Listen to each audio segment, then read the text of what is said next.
A very pleasant good morning, dear students. My name is Anil and I am your English mentor. And now, today we are going to study part number 3 of your chapter name, Silk Road. So before we proceed, let me just revise whatever we have studied in part number 1 and part number 2. So my dear student, entire story revolves around the main character, Nick Middleton. ये पूरा का पूरा जो story है Nick Middleton ने इसको explain किया है. Nick Middleton is the writer as well as the main character of this particular chapter. तो निक मिडल्टन क्या है? एक्चुअली वो एक जो माउंट कैलाश जो एक रिलीजियस टेम्पल है, एक वहां का वो कोरा करना चाहता है. कोरा क्या होता है? एक रिलीजियस, जिसको आप बोल सकते हो एक रिलीजियस परिक्रमा जिसको आप बोलते हैं. चारों तरफ मतलब किसी भी पर्टिकुलर टेम्पल या सेक्रेट जो प्लेस होता है उसकी परिक्रमा करना, तो वो कोरा करना चाहता है. Right. So he has to go mount Kailash. तो वो रास्ता थोड़ा सा क्या होता है, बहुत ज्यादा माउंटेन एरिया होता है. So he has to hire a driver. तो वो एक उसके पास एक ड्राइवर होता है जिसका नाम होता है Saturn. At the same time उसका थर्ड जो पार्टनर कह सकते हो, तो तीसरा उस जर्नी के अंदर साथ होता है, वो होता है डेनियल. राइट. तो ये लोग क्या करते हैं, अपनी जर्नी को स्टार्ट करते हैं and they were just moving towards mount Kailash and on the way they had to face lot of problem. और जब वो माउंट कैलाश की तरफ आगे बढ़ रहे होते हैं तो उनको बहुत सारे चैलेंजेस का सामना करना पड़ता है. किस तरह के चैलेंजेस होते हैं कि कहीं जगह पे बम्पी रोड आ जाता है, कहीं जगह पे बहुत ज्यादा इनक्रस्टेड स्नो, मतलब कि जो बर्फ जमी हुई जो था रास्ता वो आ जाता है. तो ये बहुत सारे चैलेंजेस का उसको सामना करना पड़ता है. किसको? और राइटर को. और जो ड्राइवर होता है सैटर्न जो कि ड्राइव कर रहा होता है, और डैनियल उनके साथ होता है, इन सभी को वो प्रॉब्लम्स का सामना करना पड़ता है. राइट. तो अभी तक हमने देखा है कि मतलब ये जो राइटर है डैनियल एंड जो सैटर्न है, इन लोगों को क्या करना पड़ रहा है, इन लोगों को बहुत सारे प्रॉब्लम्स का सामना करना पड़ रहा है. अभी फिलहाल के सीन में वो कहां पर थे? वो जो एक ऐसी जगह पे पहुंच जाते हैं जहां पर एक लेक होती है, जहां पे सोल्ट को कैरी करने के लिए बहुत सारे ट्रक्स वहां पे खड़े होते हैं. और उन ट्रक्स का जो ग्लांस होता है, उन ट्रक्स का जो ग्लेयर होता है, जो चमक होता है, उनकी आंखों में पड़ रहा होता है, जिसकी वजह से उनको सन ग्लासेस पहनने पड़ते हैं. राइट. तो फिलहाल वाला ये सीन है. अभी पार्ट नंबर 3 में हम मूव करते हैं. So let us start. देखते हैं. By late afternoon, दोपहर के वक्त, by late afternoon, we had reached the small town of Hor. और आगे हम कहां पर पहुंच गए? एक टाउन है, होर नाम का टाउन है, तो हम वहां पर पहुंच गए. Back on the main east west highway. और हम कौन से रास्ते पे आ गए थे? हम मेन रास्ते पे आ गए थे, ईस्ट वेस्ट हाईवे के ऊपर हम आ गए थे. That follow the old trade route from Lhasa to Kashmir. अभी ओल्ड रूट ट्रेड कौन सा यूज किया गया? देखो, ओल्ड पुराना, ट्रेड बिजनेस से रिलेट करता है, जो रूट का मतलब रास्ता हो गया. तो ये जो ओल्ड ट्रेड रूट था, ये किसके लिए यूज किया गया? सिल्क रोड के लिए यूज किया गया है. अब ये सिल्क रोड क्या है? एंशियंट चाइना की अगर बात की जाए तो चाइना के अंदर सिल्क का क्या किया जाता है? उसका बिजनेस किया जाता था, उसका प्रोडक्शन किया जाता था. और मतलब ईस्ट को वेस्ट के साथ कनेक्ट करने के लिए फॉर ट्रेडिंग पर्पस, जिससे कि मतलब इस रास्ते से क्या किया जाता था, ईस्ट को वेस्ट से कनेक्ट करने के लिए एक रूट बनाया गया था जिसको सिल्क रोड बोला जाता था. तो अब मतलब जो नरेटर डैनियल और सैटर्न है वो कौन से रास्ते पे आ गए थे? देखो, ईस्ट वेस्ट हाईवे पे, जो कि क्या कर रहा था, जो कि सिल्क रोड था, जो कि ऑल ट्रेड रूट जिसको बोला जाता है, ये सिल्क रोड के लिए बोला गया है, जो कि लहासा से कश्मीर की तरफ जा रहा था. Daniel who was returning to Lhasa. जो डेनियल था वो क्या करता है? जो लहासा जा रहा था, डेनियल अभी लहासा जा रहा था, and found a ride in a truck so. Found a ride in a truck so. और इसके बाद क्या है? डेनियल जो है, डेनियल को कहां जाना था? लहासा जाना था. और डेनियल वहां पर लहासा उतर जाता है. And Saturn I bed him farewell. और सैटर्न और मैंने क्या किया? और उसको अलविदा कहा.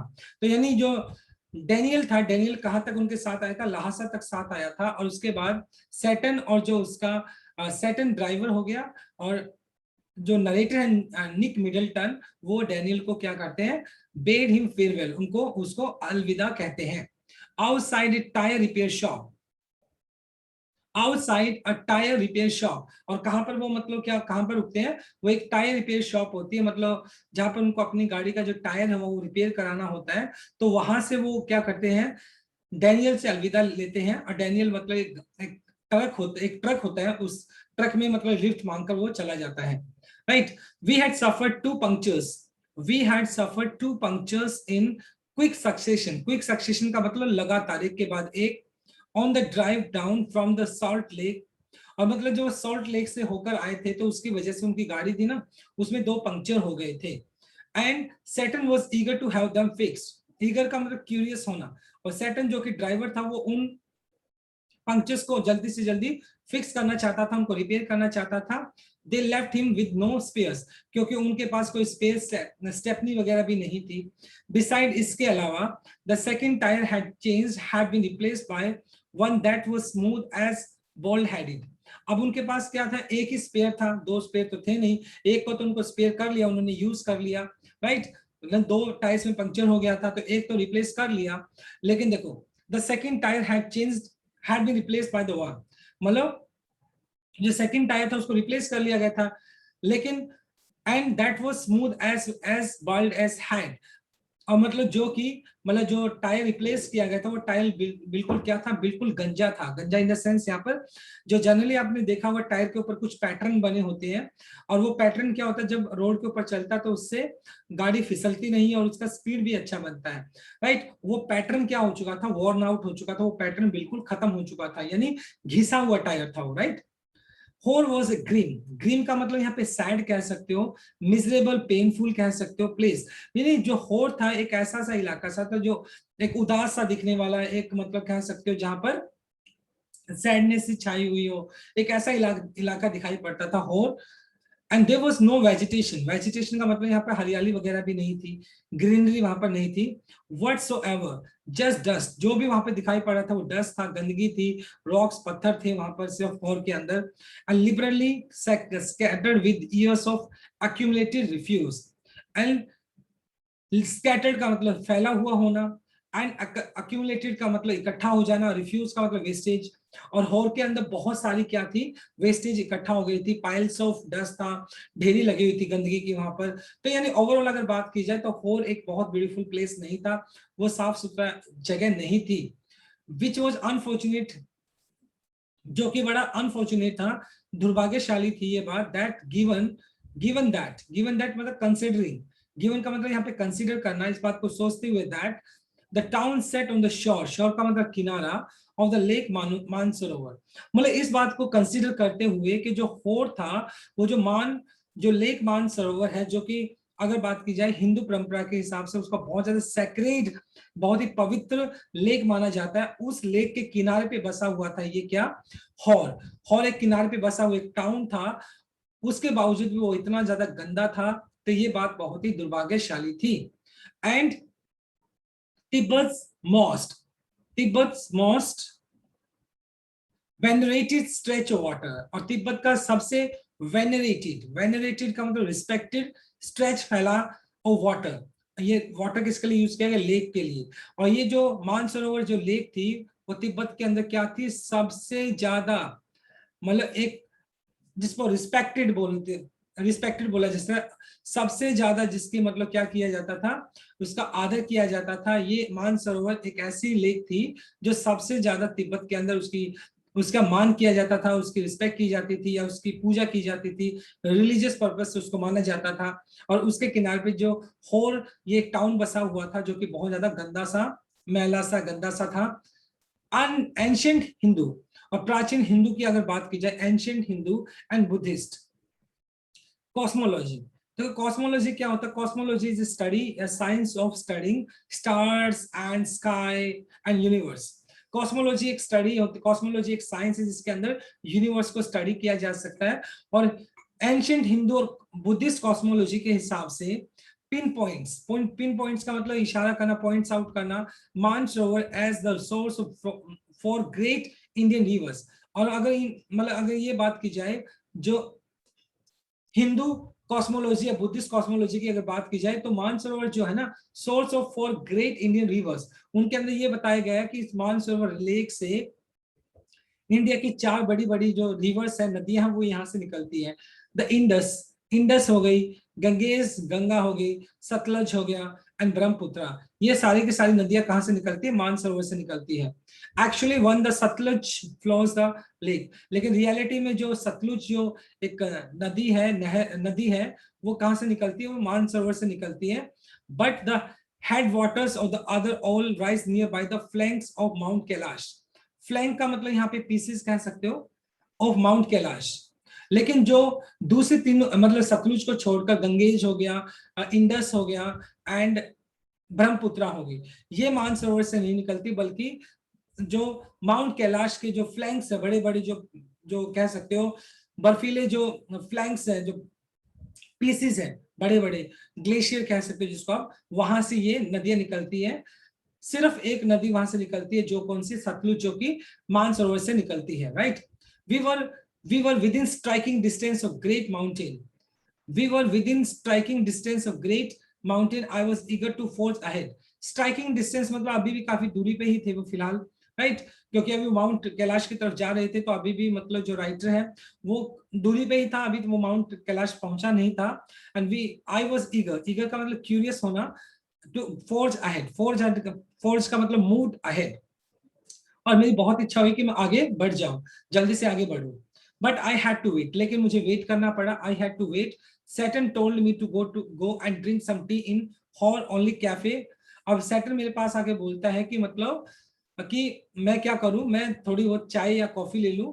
हॉर के अंदर क्या एक कैफे है, सिर्फ एक ही कैफे था, कि मैं वहां पर जाकर चाय ले लूं। And like all other buildings in town was constructed from badly painted concrete. और जो दूसरी जो बिल्डिंग्स थी हॉर की, वो भी बुरी तरीके से कंस्ट्रक्ट की गई थी, और उनका जो पेंट था वो भी बहुत बुरा पेंट था। उसी तरीके से जिस कैफे के अंदर वो चाय पीने के लिए जा रहा था, वो भी बहुत बैडली कंस्ट्रक्टेड, और उसका जो पेंट था वो भी बहुत खराब था। had three broken windows, और मतलब उस कैफे के अंदर तीन टूटी हुई क्या थी? विंडोज थी, खिड़कियां थी। The good view of the lake through one of them helped the compensate for the drought। Drought का मतलब यहाँ पे लैकिंग्स कह सकते हो, कमी। और उन तीन विंडो में से एक ऐसी विंडो थी जिससे कि क्या दिखाई पड़ रहा था? मानसरोवर दिखाई पड़ रहा था। उन तीन विंडो में से क्या था? लेक दिखाई पड़ रही थी, और जिसकी वजह से ये जो कंपनसेट का मतलब क्षतिपूर्ति करना, ओके। तो ये जो मतलब एक ऐसा कैफे था जो कि बहुत ज्यादा मिसमैनेज था, बैडली पेंटेड था, कंस्ट्रक्टेड था। इतनी कमियां होने के बावजूद भी एक लेक से, सॉरी, एक विंडो से जो मानसरोवर लेक थी वो दिखाई पड़ रही थी, जो कि इस बात की क्षतिपूर्ति कर रही थी, इस बात को कंपनसेट कर रही थी। I was served by Chinese youth.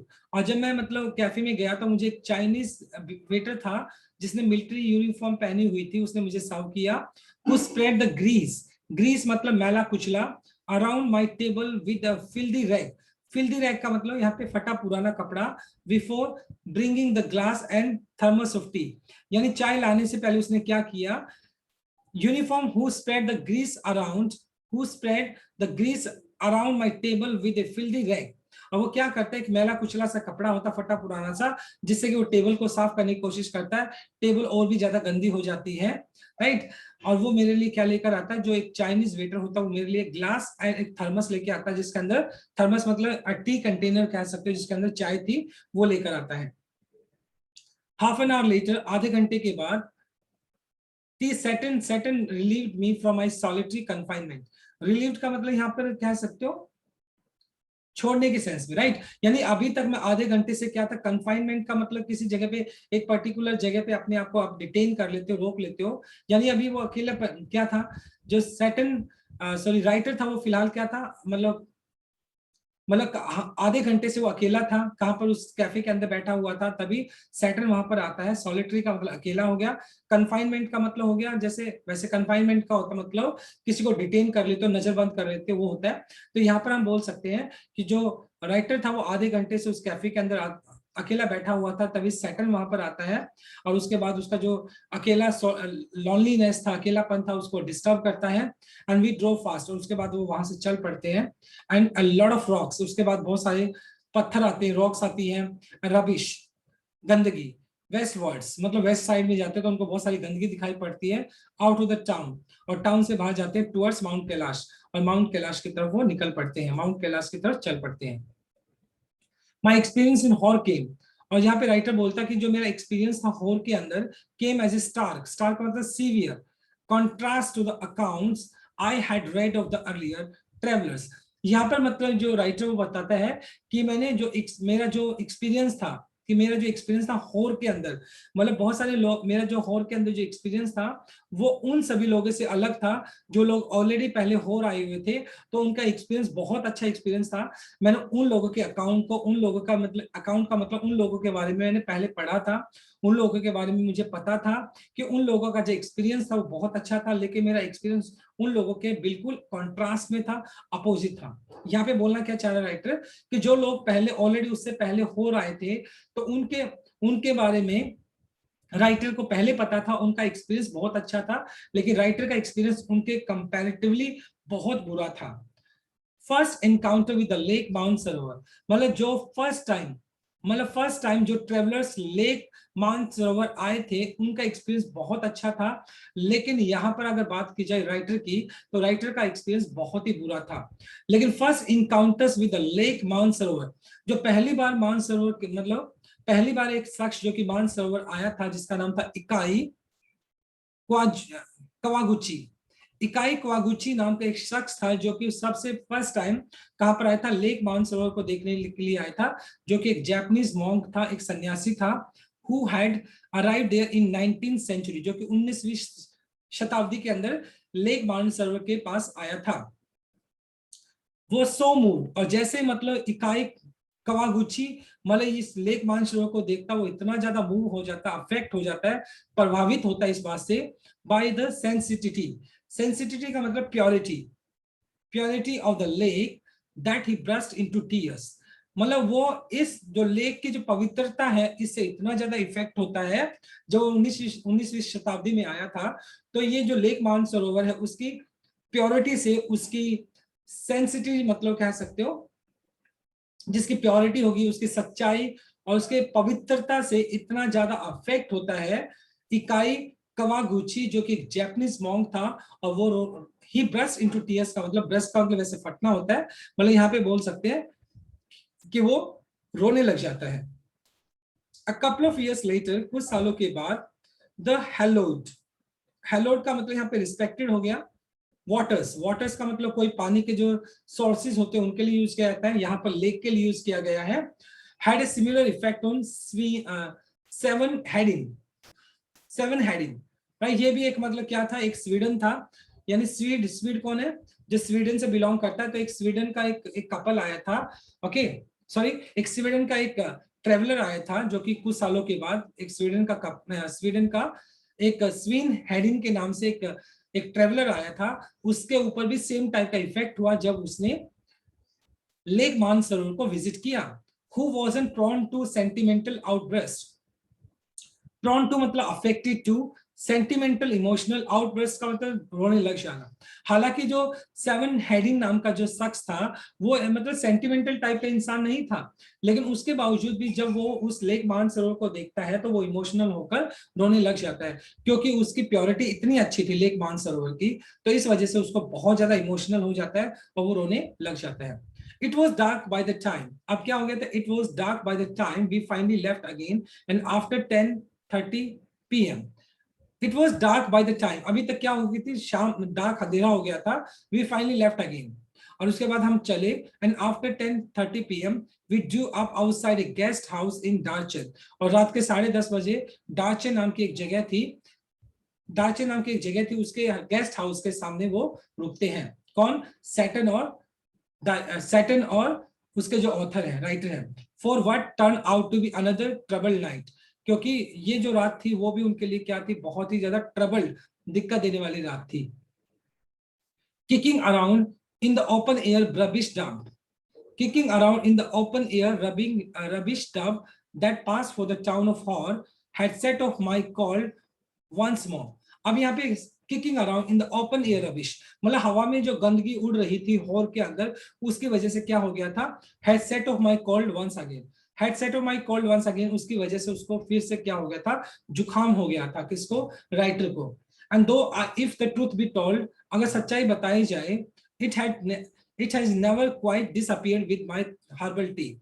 हालांकि मतलब ये बताया जाता है कि अगर आप हर्बल टी लेते हो तो आपका कोल्ड चला जाएगा, लेकिन उसने हर्बल टी भी ले ली थी राइटर ने, ओके, निक मिडल्टन ने, उसके बावजूद भी उसका जो कोल्ड था, उसका जो जुकाम था, वो डिसअपियर का मतलब अदृश्य होना, यानी हर्बल टी लेने के बाद भी उसका जो कोल्ड था वो खत्म नहीं हुआ। One of my nostrils, nostrils का मतलब ये देखो, हमारी जो नोज होती है, हमारी नाक जो होती है, उसके दो पैसेज होते हैं। तो उसमें से एक जो नॉस्ट्रिल था, उसका एक जो पैसेज था वो ब्लॉक्ड, वो क्या हो गया था, ब्लॉक हो चुका था, बंद हो चुका था। अगेन कोल्ड में जनरली होता है नाक हमारी बंद हो जाती है, उसी तरीके से राइटर की एक जो पैसेज था नाक का वो बंद हो गया था। And as I lay down, और जैसे मैं सोने के लिए लेटता हूँ, आई वॉजेंट कन्विंस्ड, मैं इस बात को लेकर कन्विंस नहीं था, इस बात को लेकर मैं श्योर नहीं था that the other would provide me sufficient oxygen, क्योंकि उसका जो एक पैसेज था नाक का वो तो बंद हो चुका था, और राइटर को ये लग रहा था कि दूसरा जो पैसेज जो कि खुला हुआ है नाक का, उससे उसको सफिशिएंट ऑक्सीजन मिल पाएगी या नहीं मिल पाएगी जीने के लिए। तो इस बात को लेकर जो राइटर था बहुत ज्यादा क्या था, कन्विंस नहीं था, श्योर नहीं था।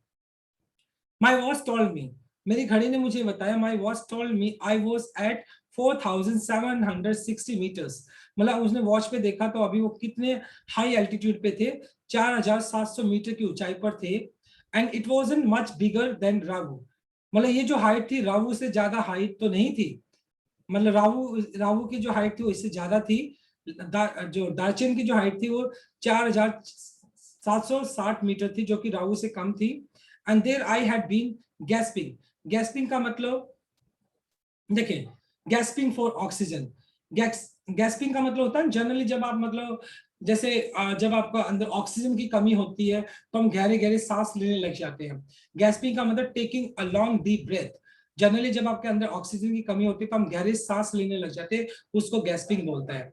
तो I had been gasping for oxygen, क्योंकि ऑक्सीजन की कमी होती है हाई एल्टीट्यूड के ऊपर, तो यहाँ पर नरेटर को क्या होता है, वो गहरी सांसें लेने लग जाता है सेवरल टाइम्स एवरी नाइट, और हर रात उसके साथ ऐसा ही होता है। I had grown accustom, accustom का मतलब किसी चीज से फेमिलियर हो जाना।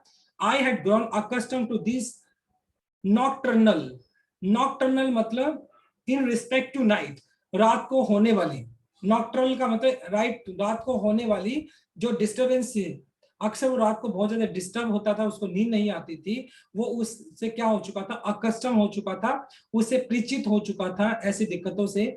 बाय नाउ, अभी तक उसको ये जो प्रॉब्लम्स थी बार बार हो रही थी, जिनसे वो परिचित हो चुका था, बट दे स्टिल स्केयर्ड मी, और ये सारी की सारी दिक्कतें उसको क्या करती, स्केयर करती थी, उसको डराती थी, किसको, राइटर को। टायर्ड एंड हंग्री, वो थक चुका था, बुरी तरीके से भूखा था। I started breathing through my mouth, क्योंकि उसकी जो नॉस थी वो तो कोल्ड की वजह से बंद हो चुकी थी, जिसकी वजह से वो क्या कर रहा था, अब जो सांसें ले रहा था वो अपने मुंह से सांस लेने की कोशिश कर रहा था। आफ्टर वाइल, कुछ देर के बाद, I switch to single nostril, मतलब क्योंकि एक नाक तो उसकी खुली थी, एक नाक का जो पैसेज था वो बंद था, तो वो सोचता है कि मैं एक ही नाक से काम चलाऊंगा।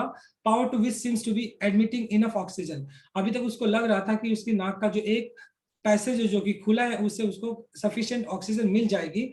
But just then I was drifting off, drifting off का मतलब यहाँ पे सोने की कोशिश करना, ड्रिफ्टिंग ऑफ का मतलब स्लीपिंग, राइट, सोना। और जैसे वो सोने की कोशिश करता है, I walk up abruptly, abruptly का मतलब सडनली, तभी मैं अचानक से उठ जाता हूँ। क्यों, अभी क्या हो रहा है, जो निक मिडल्टन है उसको कोल्ड है बहुत बुरी तरीके से, उसकी एक जो नॉस्ट्रिल है वो बंद है, एक से उसको वो सांस लेने की कोशिश कर रहा है, ऑक्सीजन लेने की कोशिश कर रहा है। जैसे वो सोचता है लेटने की, तो उसको एकदम वो मतलब अनईजी फील करता है, बहुत बुरा सा फील करता है, जिसकी वजह से अचानक से वो उठ जाता है। sometime I was wrong, something was wrong, sorry, मतलब कुछ ना कुछ गड़बड़ थी, कुछ ना कुछ उसका जो हेल्थ था, कुछ ना कुछ उसके साथ दिक्कत तो थी, जिसकी वजह से वो गैस्पिंग कर रहा था, उसको प्रॉपर ऑक्सीजन नहीं मिल रही थी, कुछ ना कुछ प्रॉब्लम तो निक मिडल्टन के साथ थी, यानी वो खुद के साथ बोलता कुछ ना कुछ प्रॉब्लम मेरे साथ जरूर है। माई चेस्ट फेल्ट, उसकी जो छाती थी, फेल्ट स्ट्रेंजली, उसकी छाती तो उसको छाती में थोड़ा अजीब सा फील हो रहा था, एंड हैवी, और वो थोड़ी भारी महसूस हो रही थी। आई सेट अप, मैं सीधा बैठ जाता हूँ, अ मोमेंट, कुछ क्षण के लिए, that clear my nasal passage, और जैसे वो बैठ जाता तो उसका नॉज का जो पैसेज था जो कि बंद था वो क्लियर हो गया, ऑलमोस्ट इंस्टेंटली, उसी वक्त, इंस्टेंटली मतलब suddenly, right. and relieved me feeling in the my chest। और जैसे वो बैठ जाता है तो वो जो पैसेज होता है उसका नाक का वो क्लियर हो जाता है, जिसकी वजह से उसको रिलीव मिलता है, उसको रिलैक्स मिलता है। कहां पर? उसकी चेस्ट के अंदर। क्यूरियस आई थॉट, यहाँ पे वो कहता है क्यूरियस का स्ट्रेंज आई थॉट, मुझे बड़ा अजीब सा लगा जब मैं लेटता हूं तो मुझे बड़ा अनईजी फील होता है, मेरी चेस्ट भारी हो जाती है, मुझे सांस लेने में दिक्कत होती है। लेकिन जैसे वो बैठ जाता है यहाँ पे निक मिडल्टन, तो सडनली उसकी जो नॉज थी वो क्लियर हो जाती है और उसको रिलीफ भी महसूस होता है, उसकी चेस्ट हैवी थी, वो लाइट फील करने लग जाता है। आई ले बैक डाउन, आई ले बैक, लेटना, बैक डाउन, वो दोबारा से लेटने की कोशिश करता है, tried again and same result, फिर दोबारा से वही प्रॉब्लम होती है उसको, वो अनईजी फील करने लग जाता है। I was on the point of disappearing into the land of nod. Land of nod का मतलब स्लीपिंग, मतलब ये सोने की एक स्थिति होना, यानी the state of mind when somebody is about to feel sleepy. मतलब एक ऐसा स्टेट ऑफ माइंड होता है जब कोई भी इंसान सोने के, मतलब सोने वाली स्थिति के अंदर होता है। तो अभी फिलहाल क्या था, वो इतना ज्यादा थक चुका था और उसको नींद आ रही थी। I was on the point of disappearing into the land of Nord, मतलब वो अपने आप को अदृश्य करना चाहता था, किसके अंदर? मतलब जो एक लैंड ऑफ नॉर्ड था, मतलब वो ऑलमोस्ट कौन सी पोजीशन में आ गया था, मतलब एक एक बार तो वो बिल्कुल सो ही गया था, when something told me not to, मतलब ऑलमोस्ट उसको नींद आ ही गई थी, when something not told not to do, not meet to do. लेकिन तभी अचानक से उसको कुछ चीज आती है कि मैं शायद ना सोऊं तो बेहतर है, क्योंकि उसको डर लग रहा था अगर वो सोएगा तो शायद उसको प्रॉपर ऑक्सीजन ना मिले, शायद उसके बाद वो जिंदा ही ना उठे। तो इस तरह की कुछ प्रॉब्लम्स उसकी ऐसी नेगेटिव थॉट्स राइटर के दिमाग में आ रही थी। And I must have been, it must have been those emergency electrical impulses। impulses का मतलब सिग्नल हो गया यहाँ पे अगेन, और मतलब जो हमारा ब्रेन अलग अलग तरह की जो एक सिग्नल भेजता है, तो कहीं ना कहीं ये वो सिग्नल था जो मुझे सोने नहीं दे रहा था, कि मुझे नहीं सोना चाहिए, क्योंकि अगर शायद मैं सोया तो हो सकता है कि अगले टाइम मैं उठूं ना। तो ये एक नेगेटिव थॉट्स राइटर के दिमाग में आ रही थी। But this was not the same as on previous occasions, लेकिन ऐसा पहले उसके साथ कभी नहीं हुआ। Okay, this time I wasn't gasping for breath. This time I wasn't gasping for breath. I was simply not allowed to go to sleep. लेकिन अभी वो पहले जो गैस्पिंग कर रहा था उसको सांस लेने में दिक्कत आ रही थी, लेकिन अभी ऐसी कोई प्रॉब्लम उसको नहीं आ रही थी, लेकिन वो रेस्टलेस फील कर रहा था, सोने की कोशिश कर रहा था, लेकिन उसके बावजूद भी वो सो नहीं पा रहा था। Sitting up once more immediately, मतलब फिर वो दोबारा से बैठ जाता है, immediately suddenly made me feel better, और जैसे वो बैठ जाता है बेड के ऊपर तो उसको अच्छा महसूस होता है। आई कुड ब्रीथ, मैं सांस ले पा रहा था फ्रीली, आसानी से। माई चेस्ट फेल फाइन, और उसकी जो चेस्ट जो कि भारी हो रही थी बैठते, उसकी जो चेस्ट है वो हल्की हो जाती है। But as soon as I lay down, लेकिन जैसे मैं लेटने की कोशिश करता हूँ, my sinuses filled and my chest was odd. Sinuses क्या होता है? जो आपकी नोज के ऊपर, जो नोज देखा होगा आपने, नोज होती है हमारी, नोज के ऊपर ये जो पैसेज होता है, उससे नोज से ऊपर वाला जो पार्ट होता है वो साइनेसिस होता है। Filled with my sinuses field, लेकिन जैसे मतलब वो क्या करता है, लेटने की कोशिश करता है तो उसके साइनेसिस जो होते हैं वो भर जाते हैं, जिसकी वजह से उसको ऑक्सीजन लेने में दिक्कत होती है। एंड चेस्ट वाज ऑड, और उसकी जो चेस्ट होती है वो भारी हो जाती है। I tried propping my self, propping का मतलब होता है सहारा लेना, मैंने सहारा लेने की कोशिश की, अपराइट, बिल्कुल सीधा बैठ जाता है, अगेंस्ट द वॉल, दीवार के बिल्कुल साथ बैठ जाता है सहारा लेकर, वो कौन? Writer. But now I couldn't manage to relax enough to drop off, मतलब यहाँ पर जो जो राइटर है वो बहुत ज्यादा अनईजी फील करता है। ड्रॉप ऑफ का मतलब सोना, स्लीप, मतलब वो कोशिश करता है कि वो अपने आप को रिलैक्स कर ले जिससे कि वो सो जाए, लेकिन वो अपने आप को रिलैक्स नहीं कर पाता है और चाहकर भी वो सो नहीं पाता है। I I couldn't put my finger on my reason. I couldn't put my finger on my reason, मतलब ये इसका ये एक idiom है जिसका मतलब हो गया I was not able to understand, I was not able to comprehend what is the reason behind that my restlessness। यहाँ पर मतलब राइटर ये कहता है कि मैं इस बात को रीजन नहीं कर पा रहा था, इस बात को समझ ही नहीं पा रहा था ये चीज मेरे साथ क्यों हो रही है। But I was afraid to go sleep, लेकिन यहाँ पर राइटर इस बात को जरूर बोलता है कि मुझे ये नहीं पता था ये मेरे साथ क्यों रहा है, लेकिन राइटर इस बात को जरूर बोलता है वो सोने से डर रहा था। A little voice inside me, क्योंकि एक मतलब एक छोटी सी आवाज मेरे अंदर बार बार मुझे बोल रही थी, सेइंग, कह रही थी, if I did might never wake up again, हो सकता कि अगर मैं सोया तो दोबारा कभी भी ना उठ पाऊं। So I stayed awake all night, और इस वजह से मैं सारी की सारी रात जगा रहा, मैं सो ही नहीं पाया। Right. So my dear student, this is all about from my side. This is part number 3, and tomorrow I'll continue with part number 4, and I will conclude this chapter. Thank you so much. God bless you all. Stay happy and blessed.